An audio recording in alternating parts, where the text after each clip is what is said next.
بسم اللہ الرحمن الرحیم۔ آل انڈیا ملی کونسل کرناٹک کے جانب سے آج بنگلور کے علماء کرام کو، ائمہ کرام کو یہاں جمع کیا گیا، جو کئی سو تعداد میں باوجود اس کے کہ بارش ہو رہی تھی لیکن سب جمع ہو گئے۔ اس کے علاوہ میسور سے، چند پٹن، رام نگر سے، ٹمکور سے، کولار سے، دیگر اضلاع سے علماء کرام بڑی تعداد میں آج یہاں جمع ہوئے۔ یہ صرف علماء کرام کے لیے آل انڈیا ملی کونسل نے یہ اجلاس رکھا تھا۔ اس میں حیدرآباد سے حضرت مولانا خالد سیف اللہ رحمانی صاحب، جو آل انڈیا ملی کونسل کے نائب صدر ہیں قومی اور آل انڈیا مسلم پرسنل بورڈ کے جنرل سیکریٹری ہیں، وہ تشریف لائے تھے، اور ان کے ساتھ میں حضرت مولانا عمر عابدین صاحب قاسمی مدنی وہ بھی تشریف لائے تھے۔ ان حضرات نے علماء کرام کو مخاطب کیا اور بتایا کہ حالات حاضرہ میں، خاص طور سے ملک کے حالات حاضرہ میں علماء کرام کی کیا ذمہ داریاں ہیں اور ان کا کیا کردار ہے۔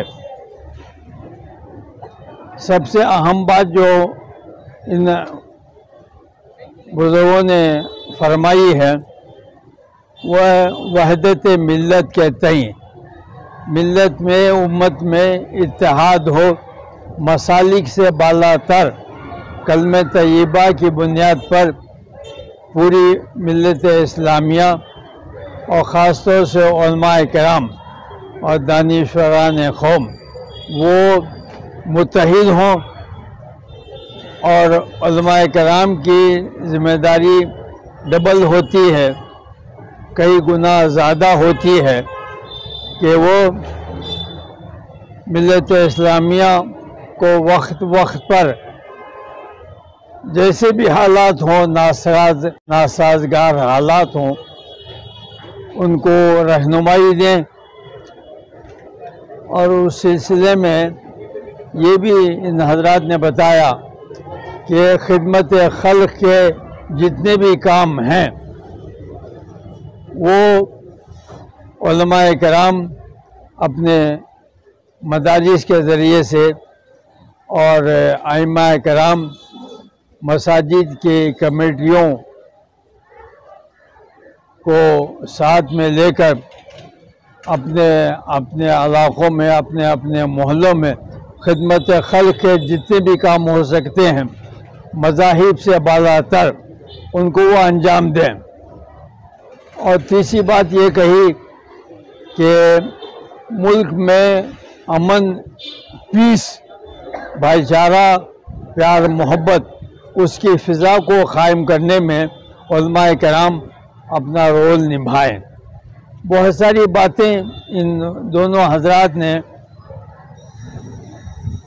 نصائح کے طور پر، رہنمائی کے طور پر، لائحہ عمل کے طور پر بتائی ہیں، اور تمام حضرات نے بالاتفاق ان تمام نصیحتوں پر عمل پیرائی کا ہاتھ اٹھا کر جو ہے اس کو لبیک کہا ہے۔ انشاءاللہ تعالی آل انڈیا ملی کونسل نے